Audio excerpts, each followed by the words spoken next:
the companies have been around 19 to 20% in their offer. It's not enough. It's not going to get where we need to be. And when we get to that point, we'll make that decision. But ultimately, it's the members' decision. They're going to make that decision. No matter what we bring to the membership, this is their contract. They're going to have the final say.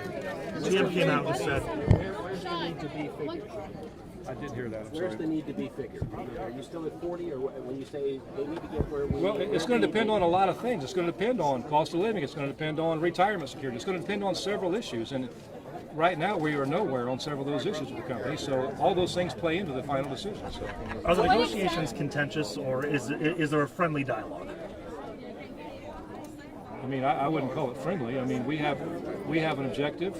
We have a membership to represent. We're going to represent their interest, and we're going to do whatever the hell we have to do to get it. And it's a shame we have to have this type of relationship. But again, this is on the companies. They have to own it. To what extent does electrification and battery plants remain on the table? It's a permissive subject of bargaining. I mean, naturally, it's a shame again that the companies chose in this transition to leave the workers behind.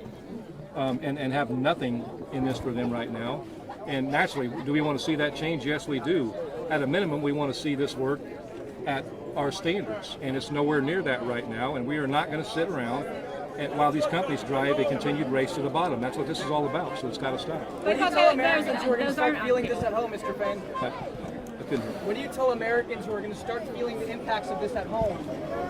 But this is as much about them as it is anybody else. This is not just about the UAW and our auto workers. This is about working class people all over this country, all over this world. This is all of our fight.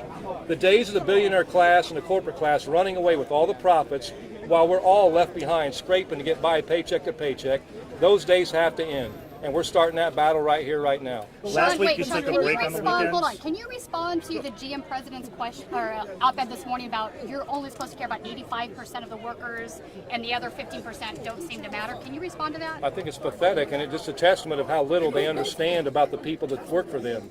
And that's why we're standing here right now. Everybody matters. All of our workers matter. We care about 100% of our members, and not just our members. We care about 100% of the working class and the poor and the downtrodden in this country. It's time we turn this thing around. Will negotiations continue over the weekend? Yes, we've been available 24/7 since the onset. And last weekend there was a break from Saturday to Monday. Well, no, we met Saturday, Sunday. We met through the whole weekend. So now we plan on doing that again this weekend. I mean, the companies have to be willing to meet and be willing to come to the table. So we'll see how that progresses. Why should Americans who need their cars fixed, consumers, be suffering as a result of the UAW strike? They're not. That's a question. That's a question for the companies. That's a question for the companies to answer, because the companies chose to put us in this position because they've had 8 weeks to get a contract, and they chose for 7 weeks to screw around and do nothing. They got serious in the last week. This isn't on the UAW workers. When bad things happen and things that are happening right now, it's all because the companies. They own it. It's on their shoulders. So do you deny that it's going to hurt the consumers in the long run? What's hurt the consumers in the long run is the fact that companies have raised prices on vehicles 35% in the last 4 years. It's not because of our wages. Our wages went up 6%. The CEO pay went up 40%. Profits have been in the billions, the hundreds of billions. They own all this. That's what's hurting the consumer. On the GM website, they said that their profits are going toward, their billions of dollars of profits going towards EVs and reinventing themselves. How do you respond to that? Yeah, you know what? That may be where part of their profit is, but you know what? The sad reality is they're leaving our workers behind in this transition to EV. And then on top of that, we're funding it. Our taxpayer dollars are funding this transition to the EV. So they're taking the profits generated by our members' work. They're leaving us out of the equation for the future work, and then on top of that, they're taking our tax dollars. It's a lose-lose all the way around for working class people, and again, the billionaire class continues to walk away with the loot, so people like Elon Musk can build another rocket ship and shoot themselves to the damn moon. Those days got to end. As far as the strike fund, how long do you think you can continue down this road? As long as it takes. Where have GM and Stellantis?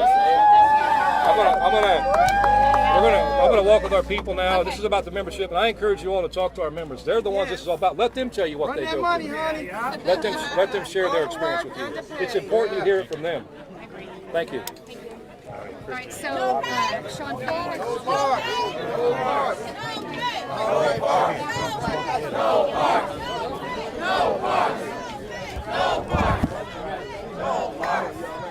No parts!